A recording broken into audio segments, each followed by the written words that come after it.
Olá, bem-vindo ao programa interativo que põe você em contato direto com o Senado Federal. No Alô Senado de hoje, a gente conversa sobre a relação entre as universidades e o setor empresarial, o Fundo de Financiamento Estudantil, o pagamento por serviços ambientais, os serviços públicos de saúde e educação, o auxílio reclusão e a aposentadoria de políticos e juízes. O Alô Senado começa agora.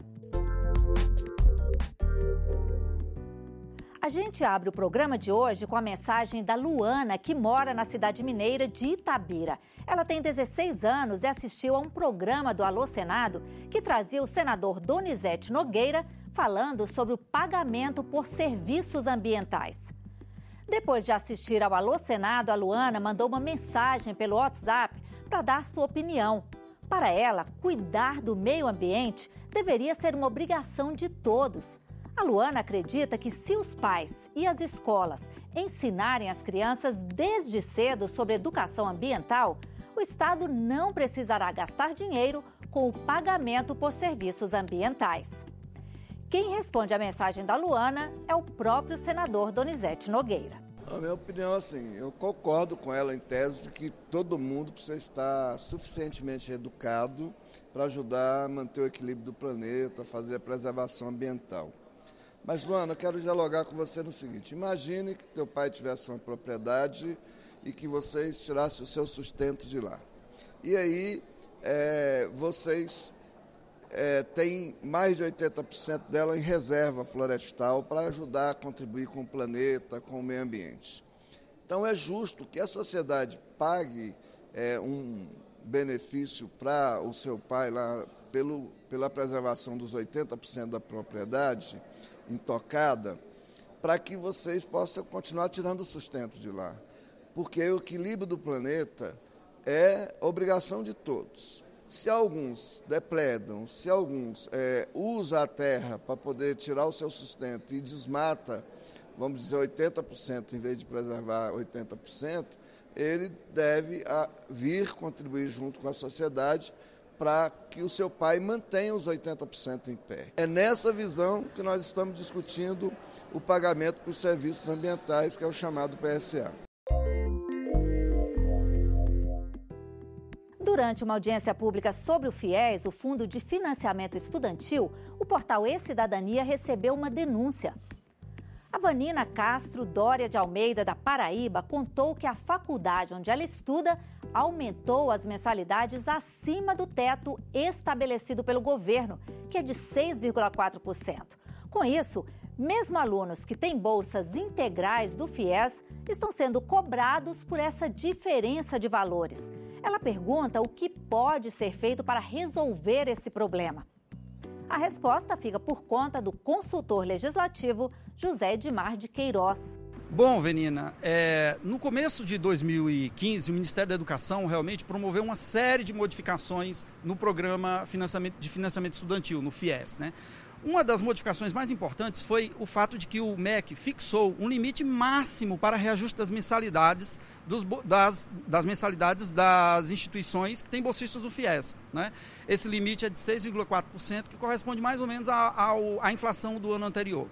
Acontece que muitas instituições reclamaram disso e afirmaram que seus custos são muito maiores do que 6,4% e que, portanto, iriam cobrar essa diferença dos estudantes que estão no FIES, que me parece que é o caso da instituição em que você está estudando, o motivo da sua pergunta, não é? O que fazer nesses casos, então? Olha, o Ministério da Educação formou, junto com o Ministério da Justiça, a Secretaria Nacional do Consumidor, um grupo de trabalho para estudar exatamente essas questões que surgiram a partir das modificações no FIES, não é? Esse grupo de trabalho é o local ideal, o locus ideal para resolver esse tipo de problema.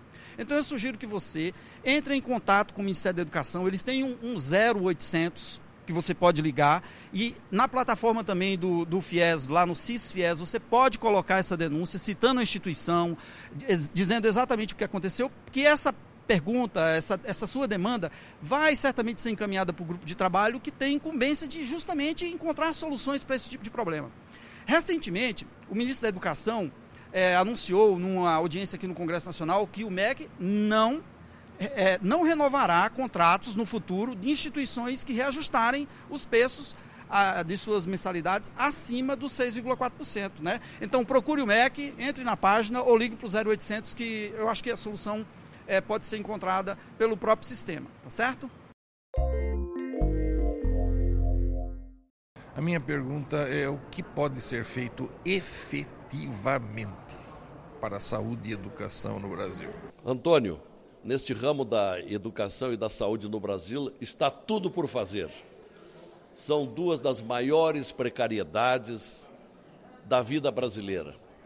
E para se resolver isso, precisamos fundamentalmente de duas providências. Primeiro, colocar gente experiente, que não seja apenas político, mas pessoas entendidas do ramo. E, em segundo lugar, que haja verbas suficientes nestas duas prioridades, educação e saúde. A Comissão de Ciência e Tecnologia realizou uma audiência pública interativa sobre a integração das universidades com o setor empresarial. A Raíssa Alessandra Rossiter, que mora aqui no Distrito Federal, assistiu e gostou do que ouviu. Ela deixou uma mensagem no portal E-Cidadania elogiando o senador Cristóvão Buarque pela iniciativa. A Raíssa acha importante transformar esse desafio em uma agenda e sugere que sejam ouvidos também os empreendedores inovadores. Com a palavra, o senador Cristóvão Buarque. Raíssa, eu fico muito satisfeito com a sua posição. Primeiro porque isso é um tema que muita gente não se sensibiliza e é fundamental para o futuro do Brasil. Não há futuro para um país que não use sua população como capital gerador de ideias, de tecnologias, de conhecimento científico, ou seja, de inovação. Não tem futuro. Nenhum país terá futuro apenas produzindo soja, ferro. Tem que produzir chips, conhecimento, tecnologias. E você, Raíssa, se preocupa com isso. Parabéns. Obrigado por achar que foi uma boa iniciativa. E eu quero levar adiante, sim, levando em conta sugestões como a sua. Nós precisamos criar uma convivência íntima entre universidades e empresas, sem tirar o direito das empresas de irem atrás de seu lucro, cada uma delas, e a autonomia, a independência da universidade de pensar livremente, mas convivendo. As pessoas dizem, por universidade e empresa juntos, tira a liberdade da universidade. Não, chama-se convivência. Convivência não tira a liberdade. Convivência não é imposição, é relação fraterna entre os dois e que os dois saem maiores. Pelo WhatsApp, o Alô Senado recebe a mensagem do Anselmo Souza, que mora em Porto da Folha, no estado de Sergipe.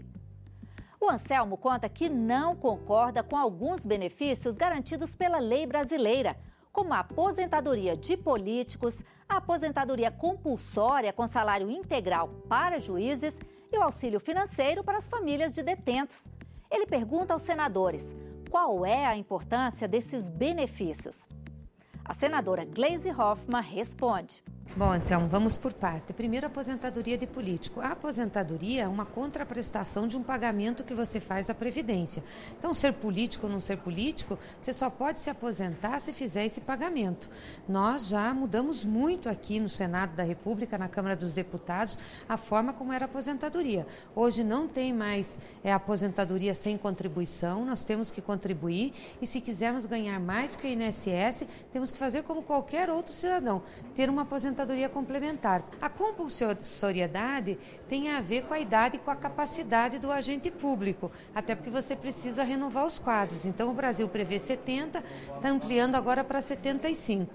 E da mesma forma, o juiz só pode se aposentar se ele contribuir. Em relação ao recurso para a família de detento, eu discordo de você, Anselmo, porque a família não pode ser responsabilizada pelo crime de seu provedor ou de alguém da sua família. A mesma coisa que eu cometer um crime, minha família não tem nada a ver com isso e ela ser punida, né? O que é esse auxílio, que também é pago no INSS, quer dizer, só tem direito a ter esse auxílio a pessoa que recolhe. Então, se o pai de família, o arrimo de família, comete um crime, mas ele era contribuinte do INSS e ele é preso, ele não vai poder mais trabalhar. Quer dizer, a família não pode passar dificuldades. Então, ele vai receber isso, mas é mediante a contribuição. Então, tudo aí que você falou só pode acontecer se tiver contribuição.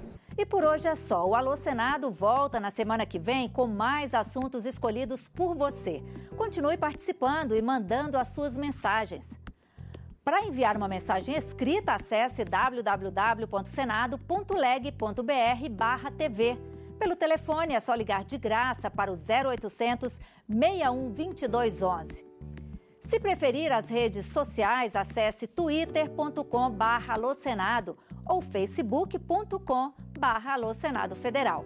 E se quiser escrever ou mandar a sua pergunta em vídeo para o nosso WhatsApp, o número é 61 9966 1616. A gente se vê no próximo Alô Senado. Até lá!